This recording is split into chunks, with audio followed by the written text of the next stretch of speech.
ሰላም ጤና ይስጥልን ክቡራትና ክቡራን የፍቅር ይልቃል ዩቲዩብ ገጽ ተከታታዮች ፕሪሚየር ሊጉ ተመልሷል። ከኢንተርናሽናል ብሬክ በኋላ በጣም በርካታ ጓጉ ጨዋታዎች በመርሃ ግብሮቹ ተይዘዋል። ሁሉም አይኖች ዛሬ ምሽት 1 ሰዓት ከ30 ላይ ወደሚደረገው በቴምስ ወንዝ አቅራቢያ ወዳለው የፉላሙ ሜዳ ክራቨን ኮቴጅ ይሆናሉ። በለንደን ደርቢ ፉላም ከአርሰናል የሚገናኙበት ጨዋታ በተለየ ሁኔታ ይጠበቃል። ምሽት 1 ሰዓት ከ30 ላይ ይከናወናል። ይህ ደርቢ ብዙ ጊዜ ድራማ፣ የተለያዩ ታሪኮች እንዲሁም ደግሞ የታክቲክ ውጥረቶችን ከቅርብ ጊዜያት ወዲህ የሚያስተናግድ ጨዋታ እንደሆነ ይታወቃል። አርሰናል የፕሪሚየር ሊጉ መሪ ነው። ዌስትሃምን ከኢንተርናሽናል ብሬክ አስቀድሞ 2-0 በሆነ ውጤት ያሸነፉት መድፈኞቹ የሊቨርፑልን ተከታታይ ነጥብ መጣል በጥሩ ሁኔታ ተጠቅመውበታል። አሁን ይህንን አጠናክረው መቀጠል ይችላሉ? ትልቁ ጥያቄ ነው።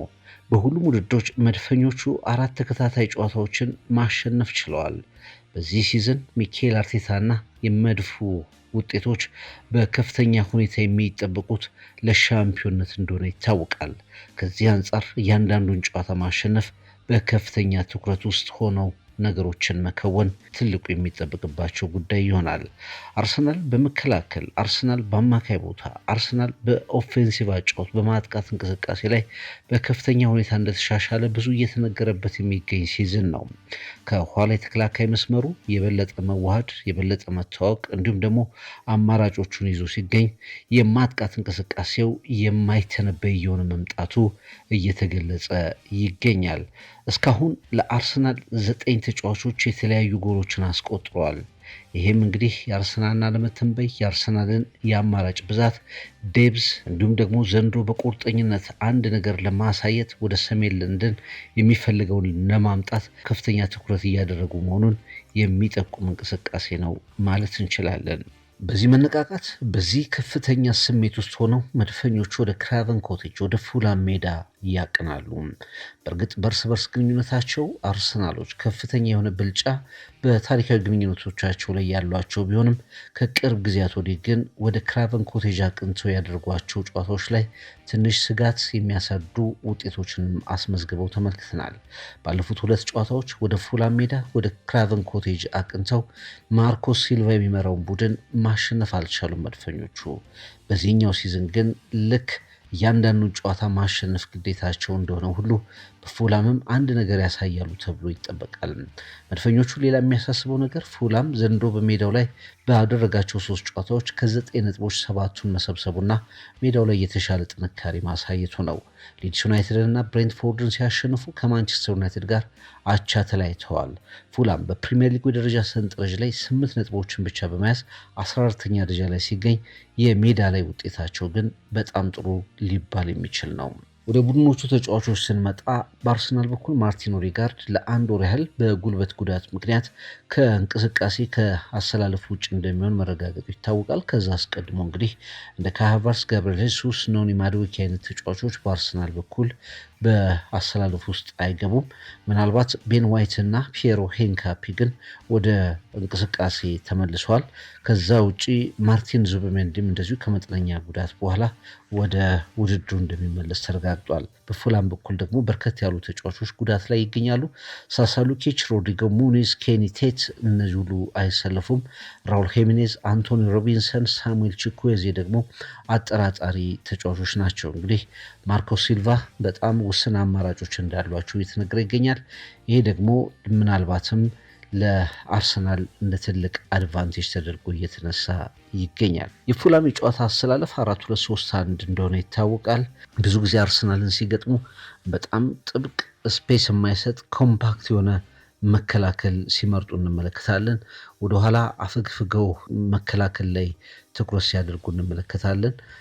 ከዛ ወደ ካውንተር አታክ እንቅስቃሴ ሲገቡ እናያለን። በቅርቡ እንኳ አርሰናል ነጥብ ባስጣሉበት ጨዋታ እንደዚሁ በካውንተር አታክ ራውል ሄሚኔዝ ጎል አስቆጥሮ አርሰናልን ደግሞ ለረጅም ጊዜ በመከላከል ተሳክቶላቸው አርሰናል እጅግ ወሳኝ ነጥብ በክራቨን ኮቴጅ መጣሉን እናስታውሳለን። ከዛ ውጭ እንግዲህ እንደ አሌክስ ኢዮቢ አይነት የአርሰናል የቀድሞ ውጤቶች የነበሩ ኮከቦች አሁን በመልሶ ማጥቃት ውስጥ ከፍተኛ እንቅስቃሴ የሚያደርጉ ተጫዋቾችንም ሊጠቀሙ ይችላሉ ተብሎ ነው የሚታሰበው። አርሰናል ያለ ኦዴጋርድ ነው እንግዲህ ወደ ሜዳ የሚገባው። ከዛ ውጪ ዴክላን ራይስ፣ ኤብሪቼ ኢዜን ወደ ሚድፊልድ ቦታ ከማርቲን ዙቢሜንዲ ጋር በማጣመር ሚድፊልዱን ይቆጣጠራሉ ተብሎ ነው የሚጠበቀው።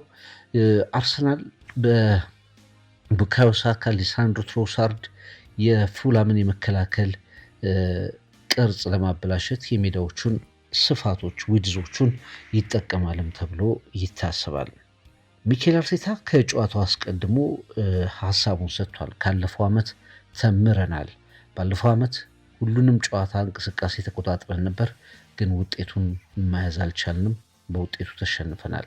ክራቨን ኮቴጅ በጣም አስቸጋሪ ቦታ ነው። በዚህኛው ጨዋታ ግን ነገሮችን ቀይረን ስለመውጣት እናስባለን ሲል ተናግሯል። ማርኮ ሲልቫ የፉላሙ አሰልጣኝ እንደዚሁም ወሳኝ የሚባሉ ተጫዋቾቻችን የሉም፣ ግን ያም ሆኖ በዚህ ምክንያት ተሸንፈናል ወይም ደግሞ እንሸንፋለን የሚል ምክንያት ማቅረብ አንፈልግም። ደጋፊዎቻችን ከጀርባችን ናቸው። በጋራ አንድ ነገር ለማሳየት ጥረት እናደርጋለን። የተሻለውን ተጋድሎ ከአርሰናል ጋር ለማሳየት እንጥራለን የሚል አስተያየታቸውን አስቀምጠዋል። እንግዲህ በፉላም በኩል ሌኖ በግብ ጠባቂነት፣ ዲዮፕ፣ ባሴና አንደርሰን ከጀርባ ካስታኝ፣ በርግ፣ ካይኒና ሴሴኞን በአማካይነት ዊልሰን እና ኢዮቢ እንደዚሁ ከፊት ይሆናሉ ተብሎ የሚታሰበው። በአርሰናል በኩል ራያ በግብ ጠባቂነት፣ ቲምበር፣ ሳሊባ፣ ጋብሪኤል እና ካላፊዮሪ። ይሄ በአርሰናል ተደጋጋሚ እንቅስቃሴ የፕሪሚየር ሊግ አስተላለፍ ላይ የተመለከትነው መከላከል ነው፣ እንመለከተዋለን ተብሎ የሚታሰበው። ኢዜ፣ ዙቢሜንዲ እና ራይስ በአማካይ ቦታ፣ ሳካ፣ ዩኮሬሽ እና ትሮሳርድ እንደዚሁ ከፊት የማጥቃት እንቅስቃሴውን ይመራሉ ተብሎ ነው የሚታሰበው። እንግዲህ አርሰናል ከፉላም ጋር ባደረጋቸው የ17 የሜዳ ውጭ ጨዋታ በአንዱ ነው የተሸነፈው። ፉላም አንድም ጊዜ ከ2008 ጀምሮ በአርሰናል ጋር ባደረጋቸው ጨዋታዎች አንድም ጊዜ ጎል ሳያስተናግድ የወጣበት አጋጣሚ የለውም። ቡካዮ ሳካ ካለፉት 4 ጨዋታዎቹ 3 ጎሎችን የፉላም ላይ ጎል ማስቆጠር ችሏል። ከዛ ባሻገር እንግዲህ ጋብሪኤል ማጋሌሽ 3 ጊዜ ጎሎችን መረብ ላይ አሳርፏል። እነዚህ እንደ ፋክት መጠቀስ የሚችሉ ናቸው ማለት ነው። ፉላም በሜዳቸው በጣም ጠንካራ እንደሆኑ ይታወቃል። አርሰናል የፕሪሚየር ሊጉ መሪ ነው። ይህንን ሞመንተም መጠበቅ ይፈልጋሉ። እንዲሁም ደግሞ ፉላም በሜዳቸው ያለመሸነፍ ሪከርዳቸውን በተለይ በዚህ ሲዝን በዚህ የፕሪሚየር ሊግ ወቅት ላይ በ3 ጨዋታዎች ላይ አልተሸነፉም። ያንን አጠናክረው መቀጠል ይፈልጋሉ። የቅዳሜው ጨዋታ እንዴት ይጠናቀቃል የሚለው በጣም በጉጉት የሚጠበቅና የሚታይ ይሆናል ማለት ነው። ሚኬል አርቴታ እንደተናገረው በዚህ ሲዝን ለይቅርታ ብዙ ቦታዎች የሉንም፣ ያንዳንዱን ጨዋታ ማሸነፍ አለብን የሚል አስተያየት እየሰጠ ይገኛል። አርሰናል የፕሪሚየር ሊጉ መሪ ነው። ዘንድሮ መድፈኞቹ ከሻምፒዮንነት ውጪ ለሌላ ቦታ አይጠበቁም ማለት ይቻላል። ያለፉትን 3 ዓመታት በሁለተኝነት ያጠናቀቁት የሚኬል አርቴታ ልጆች በ2025/26 የውድድር ዘመን የፕሪሚየር ሊጉን ሻምፒዮንነት እንዲያመጡ በሰፊው ይጠበቃሉ። አሁን እንግዲህ ፕሪሚየር ሊጉ ከተጀመረበት ሰዓት ጀምሮ እንደተመለከትነው ያሉትን ተጫዋቾች በተለየ ሁኔታ የመጠቀም አዳዲስ ተጫዋቾችን ማምጣት፣ ዴብስ ማስፋት እንዲሁም ደግሞ በአጫወት ላይ የተለየ ነገሮችን ማሳየት ፍንጮቹ ታይተዋል። ይህንን አርሰናል እንዴት አጠናክሮ ይቀጥላል የሚለው ትልቅ ጉዳይ ነው።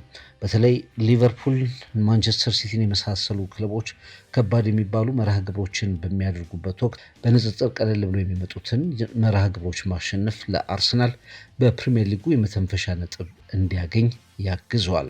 የፕሪሚየር ሊጉ መሪዎች መድፈኞቹ አርሰናሎች አምና በፉልሃም በተሸነፉበት ወቅት የሚነሳባቸው አንድ ትልቅ ችግር ነበር።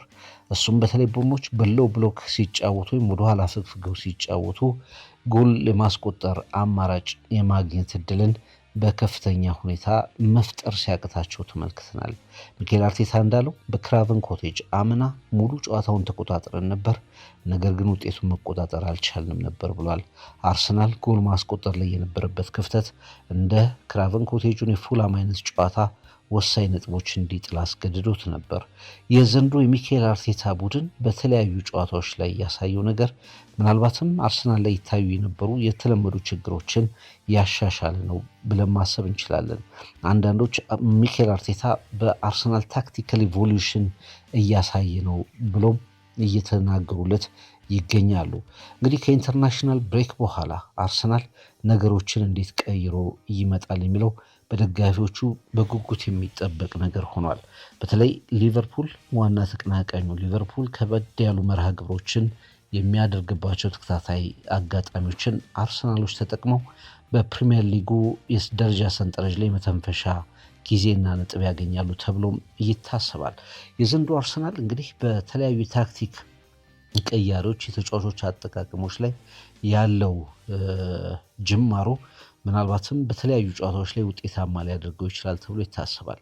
ለምሳሌ ጋብሪኤል ማርቲኔሊን ብንወስድ በአንድ ወቅት በግራ መስመር ብቻ የሚጫወት የትራዲሽናል ሌፍት ዊንገር ተደርጎ የሚታሰብ ተጫዋች ነበር።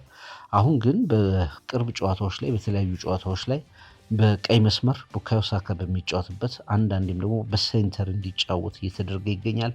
ይህም ማርቲኔሊን ከተገመተው የአጨዋወት ስልቱ ያወጣና ለአርሰናል የተለየ አማራጭ የፈጠረ አለመገመትን ያመጣ ነው ብለን ማሰብ እንችላለን። እንግዲህ አትሌቲክ ቢልባኦ ጋር በነበረው ጨዋታ በ36 ሰከንድ ተቀይሮ እንደገባ ጎል ማስቆጠሩ እናስታውሳለን። ከማንቸስተር ሲቲ ጋር እንደዚሁ በወሳኝ ሰዓት በመጨረሻ በሽፍራፊ ጊዜ ላይ የአቻነት ጎል ማስቆጠሩን እናስታውሳለን። ከኦሎምፒያኮስ ጋር እንደዚሁ በነበረው ጨዋታ በተለይ በመሀል እንቅስቃሴ ላይ ጥሩ ነገሮችን ማሳየቱን እናስታውሳለን። ጋብሪኤል ማርቲኔሊ ይሄ ተጫዋች ለብዙ የአርሰናል ደጋፊዎች ከአምናው የተለየ ተጫዋች ሆኖ እየቀረበ ይገኛል። በተለያዩ ቦታዎች ላይ እየተንቀሳቀሰ ይገኛል። አጨራረሱን አሻሽሏል። ምናልባትም አሁንም የሚቀሩት ነገሮች እንዳሉ ሆነው ግን አምና የተመለከትነው አይነት ጋብሪኤል ማርቲኔሊ እንዳልሆነ እያየን እንገኛለን እና በግራ በቀኝ በሴንተር ለሚኬል አርቴታ ቡድን አማራጭ እየሆነ መምጣቱን ተረድተናል። ሌላኛው ሊያንድሮ ትሮሳርድ አዲስ ሮል እየተሰጠው ይገኛል። በተለይ ከሌፍት ዊንግ እየተነሳ በነፃነት እንደ አማካዩንና የማጥቃት መስመሩን የሚያገናኝ ተጫዋች ሆኖ እየተመለከት ነው እንገኛለን። ከኒውካስል ጋር በነበረው ጨዋታ ወደ ሴንተር እየገባ እንደ 10 ቁጥር እየተጫወተ ተመልክተነዋል። በራይስ በዙቢሜንዲ መካከል እንደዚሁ ግንኙነቶችን በመሀል እየገባ ግንኙነቶችን ሲፈጥር ሲያፋጥን እንደነበር ተመልክተነዋል። ከዛ ባሻገር ደግሞ በሳካና በዮኬሬስ መካከልም እንደዚሁ አልፎ አልፎ ስንመለከተው ነበር። ትሮሳርድም እንደዚህ ለአርሰናል ጎሎችን ማግባት ችሏል። 2 ጎሎችን አስቆጥሯል። 2 አሲስት አለው በዚህ ሲዝን። ዮኬሬስ ስፔስ እንዲያገኝ ጥሩ እንቅስቃሴ እያደረገ እንመለከተዋለን እና በጣም በአርሰናል እንቅስቃሴ ውስጥ ልክ እንደ ጋብሪኤል ማርቲኔሊ ሁሉ በተለየ ሁኔታ እየተመለከት ነው እንገኛለን። በተለይ የኦዴጋርድን መጎዳት ተከትሎ ትሮሳርድ የሚሸፍናቸው ቦታዎች እንደሚኖሩ የሚያስተካክላቸው ነገሮች እንደሚኖሩ መገመት እንችላለን። ስለዚህ በ4-3-3 ወይም በ4-2-3-1 አሰላለፍ ውስጥ በጣም ቁልፍ ሚና ይዞ እየተመለከት ነው የምንገኘው ተጫዋች ነው። ከዛ ውጭ ኤብሪቼ ኢዜ እና ቡካዮ ሳካን እንደዚሁ ማንሳት እንችላለን። ኤዜ ወደ ግራ መስመር ሲያጫውተው እንመለከታለን ሚኬል አርቴታ። በተወሰኑ ጨዋታዎች ደግሞ ያው በኦዴጋርድ ቦታ በሴንተር አካባቢ እንዲጫወት እንመለከተዋለን። ከዛ ውጭ ደግሞ ወደ ቀኝ ሴንተር አዘንብሎም እንደዚሁ ሲጫወት እንመለከተዋለን። አርሰናል በፍጥነት ኳሱን በጥሩ ሁኔታ ወደፊት እንዲያስኬድ ያለው ሚና በጣም ከፍተኛ እንደሆነ እየተረዳን እንገኛለን። በተለይ ማንቸስተር ሲቲ ጋር በነበረው ጨዋታ ከሴንተር ወደ ማርቲኔሊ የሰጣት ኳስ የአቻነት ጎል መፍጠሯን እናስታውሳለን። የሲቲን መከላከል እንዴት ሰብራ እንደወጣች ማሰብ እንችላለን እና ኢዜ በግራ በቀኝ ወደ ሴንተር እንዲሁም ደግሞ መሀል ለመሀል የሚጫወት መገመት የማይቻል እና ብዙ ቦታዎችን መሸፈን የሚችል ተጫዋች መሆኑ ለአርሰናል ትልቅ አጋጣሚ ሆኗል። ቡካዮ ሳካ ሌላኛው የአርሰናል እንቁ ልጅ ነው። እንግዲህ ሳካ ለመጀመሪያ ጊዜ ዋናው ቡድን ከገባበት ጊዜ ጀምሮ ያልዋዠቀ ድንቅ አቋም ምናልባትም በአርሰናል ውስጥ የማይተኩ ከምንላቸው ኮከቦች መካከል አንዱ ነው። በእርግጥ በአብዛኛው በቀይ መስመር ላይ የሚጫወት ተጫዋች እንደሆነ ይታወቃል። ግን አሁንም ቡካዮ ሳካ እንደዚሁ የተለያዩ እንቅስቃሴዎች የተለያዩ ቦታዎችን ለማሳየት ከፍላንክ እየተነሳ የተለያዩ ነገሮችን ሲያሳይ እንመለከተዋለን። አደገኛ የሆነውን የአርሰናል የማጥቃት እንቅስቃሴ ሲሰራ እንመለከተዋለን። ሳካ ከኢዜ ትንሽ ጊዜ ሲያገኝ ይሄ የምናየውን ፍሎ ያለውን እንቅስቃሴ ከጊዜ ጋር ከውህደት ጋር ሲያመጡት በሁለቱም በኩል በሁለቱ አቅጣጫ የሚኖረውን ፈጠራ የተቃራኒ ተከላካዮች ለመያዝ እንደሚከብዳቸው በእርግጠኝነት መናገር የምንችልበትን ነገር እናያለን። ስቲል የቡካዮ ሳካ የአርሰናል አደገኛው ተጫዋች ነው። ዴክላን ራይስ ሌላኛው እንግዲህ ኮከብ ነው። በአርሰናል በኩል ከ6 ቁጥርነት ቦታ ብዙ ምቾት የማይሰማው 6 ቁጥርነት ቦታ ወደ ቦክስ ከሳጥን ሳጥን ወደሚጫወት የ8 ቁጥርነት ተጫዋች እየተቀየረ እየተመለከትነው ነው። ይህንን ደግሞ ነፃነት የሰጠው ማርቲን ዙቢሜንዲ እንደሆነ መረዳት እንችላለን። ብዙ ጊዜ ይዋልል ነበር። አንዳንዴ ዲፐር መከላከል ውስጥ ይገባል፣ አንዳንዴ ወደ ማጥቃት እንቅስቃሴዎች ውስጥ እንመለከተው ነበር እና በአብዛኛው ዴክላን ራይስን ወደ ማጥቃት እንቅስቃሴዎች ከሳጥን ሳጥን በነፃነት እንዲጫወት፣ ዙቢሜንዲ ደግሞ ነገሮችን እንዲቆጣጠር የማድረግ ነገሩ ለአርሰናል በጣም ጥሩ ነገሮችን እየሰጠ እንደመጣ እንረዳለን። እንግዲህ ይሄ ባላንስ በትልልቅ ጨዋታዎችም በፈታኝ ጨዋታዎችም የሚቀጥል ከሆነ አርሰናል ነገሮችን የበለጠ ጥሩ ያደርጋል ብሎ ማሰብ ይቻላል። እዚህ የማጥቃት እንቅስቃሴ ላይ እንግዲህ እንደ ማርቲን ኦዴጋርድ አይነት ተጫዋቾችም አሉ። ኦዴጋርድ ያው በጉዳት ምክንያት በጉልበቱ ላይ በደረሰበት ጉዳት ምክንያት ለቀጣይ 1 ወር አንመለከተው። ነገር ግን በቀኝ በሌፍት በሴንተር ልክ እንደ ኤብሪች ኤዜ በአርሰናል በተሰጠው ቦታ ሁሉ መጫወት የሚችል ወሳኝ እንደሆነ ይታወቃል። ለቪክቶሪ ኮሬስ እንዲሁም ደግሞ ለማይልስ ሉዊስ ስኬሊ በተለያዩ ጨዋታዎች ላይ እጅግ አደገኛ የሚባሉ ኳሶችን ሲሰጥ ተመልክተናል። በዌስትሃሙ ጨዋታ ላይ በጊዜ ቢወጣም ግን ምርጥ የነበረባቸው ጨዋታዎች እንደነበሩ እናስታውሳለን። በተለይ ለአርሰናል ነገሩ የማርቲን ኦዴጋርድ ጉዳይ ትንሽ አሳሳቢ የሚያደርገው በጣም ጥሩ ሆኖ በተመለከትንበት ወይም ደግሞ የአርሰናል ካፕቴን ተመለሰ በሚባልበት ሰዓት ላይ ነው እንደገና ወደ ጉዳት ያገገመው። ምን ያህል ይህን ጉዳት አሸንፎ ይመለሳል የሚለው ትልቁ ጉዳይ ይሆናል ማለት ነው እና ምናልባት ሚኬል አርቴታ ይህንን የጀመረውን ነገር በፉላሙ ጨዋታ ላይ ብቻ ሳይሆን ቀጥሎ በሚመጡ ጨዋታዎች ላይም የበለጠ ያሳየዋል ተብሎ ይጠበቃል። የታክቲክ እድገት ከታክቲክ ኢቮሉሽን እና ደግሞ በጣም የተረጋጋ ጨዋታ የማይደናገጥ ቡድን ኮምፖዝድ የሆነ ልምድ ያለው ቡድን እየተመለከትን እንገኛለን። በአርሰናል ሮቴሽኖችን እያየን እንገኛለን። የተጫዋቾች ኃላፊነቶች በተለያዩ ጊዜያት ሲቀያየሩ እየተመለከትን እንገኛለን። ይሄ ደግሞ አርሰናል ላይ በትልቁ ሲነሳ የነበረውን የመተንበይ በቃ አርሰናል እንዲህ ነው የሚጫወተው፣ አርሰናል እንዲህ ነው የሚያጠቃው የሚባለውን ነገር ሙሉ ለሙሉ እያጠፋ የመጣ ይመስለናል። በእርግጥ እንደ ቪክቶሪ ኮሬስ አይነት ተጫዋቾች በሚጠበቀው ልክ ጎል ማግባት ላይ አሁንም ጥያቄ ማንሳት ይቻላል። ምክንያቱም ቪክቶሪ ኮሬስ ከመጣበት ጊዜ ጀምሮ የአርሰናል ደጋፊዎች በየሳምንቱ ተከታታይ ጎል አስቆጣሪ እንዲሆን ስለሚጠብቁት ዋና ሚናውም ጎሎችን ማግባት ከመሆኑ ጋር በተያያዘ በዚህ አቅጣጫ የሚያሳስቡ ነገሮች በየኮሬስ በኩል አሉ። ነገር ግን በእንቅስቃሴ ደረጃ ከተመለከት ነው ሌሎች የመስመር ተጫዋቾች እንደ ቡካዮ ሳካ፣ ላንድሮ ትሮሳርድ፣ ማርቲኔሊ እና ሌሎችም ተጫዋቾች በነፃነት ኳስ እንዲያገኙ እንዲንቀሳቀሱ ቢያንስ 2 ተከላካዮች የሚመደቡለት የአርሰናል አደገኛ ጨዋታ ላይ ሚና ያለው ኮከብ እንደሆነ እየተረዳን እንገኛለን። በዚህ ሳምንት ከኢንተርናሽናል ብሬክ መልስ መድፈኞቹ በክራቨን ኮቴጅ ይፈተናሉ ማለት ነው።